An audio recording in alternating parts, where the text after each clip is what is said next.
पहला दुख है कि सारा संसार में जितना देव लोग था सभी लोग अमृत पिया, लेकिन महादेव को विष दिया ना पीने के लिए। सब अमृत पी के बैठा हुआ और महादेव को विष दिया। तब महादेव बोले अब क्या करें, पीना ही पड़ेगा। पार्वती बोली मैया कि जब जरूरत पड़ता है तो भोलेनाथ के पास आते हैं। दुख पड़ा है और सुख पड़ा, सब अमृत घटाघट पी गया। लेकिन जब दुख पड़ा, जय हो, जब दुख हुआ, जब जहर पीना पड़ा, विष पीना पड़ा, तब भगवान भोलेनाथ की याद किया। पहला दुख तो वो हुआ कि वो अमृत की जगह में जहर पीना पड़ा बाबा।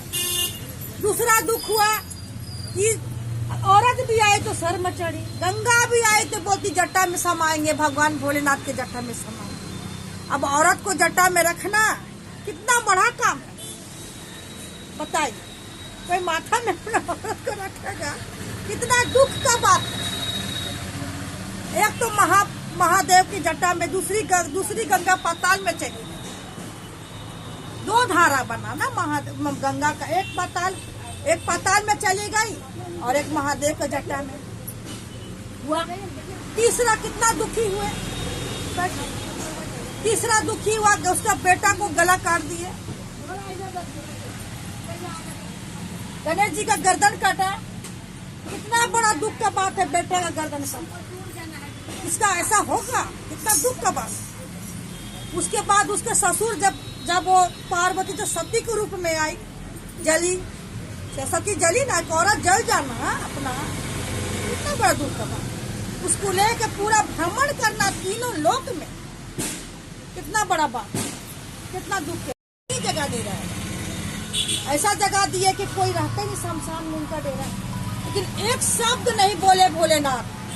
इतना दुख उठाए भोलेनाथ, सबसे महादेव सबसे ज्यादा दुख उठाए, तो किसी को एक वर्ड, एक शब्द नहीं बोले। उसका अहंकार नहीं, जिसका अहंकार है उसका बोली है, जिसका अहंकार नहीं उसका बोली नहीं।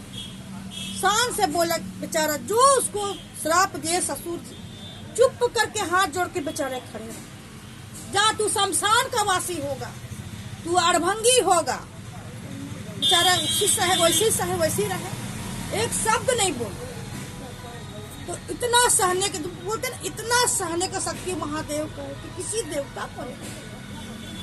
हम लोग शिव को गुरु बनाए तो हमको भी वो चीज होना चाहिए। अहंकार छोड़िए, क्रोध छोड़िए।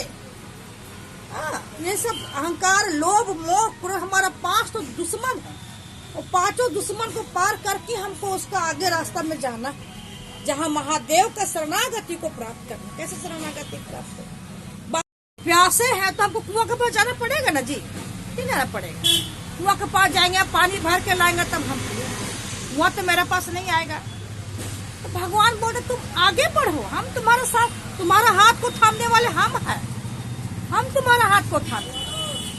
अब कितने ही मुसीबत आती, कितने दुख होता है, कितने कष्ट आते हैं, लेकिन महादेव हम लोग को ऐसा भवसागर से पार करते हैं कि पता नहीं चलता कि अरे बाप रे, इतना बड़ा मुसीबत कैसे टले, इतना बड़ा काम हो गया, इतना खर्च हो गया, पता नहीं चला कहाँ से पैसा आया।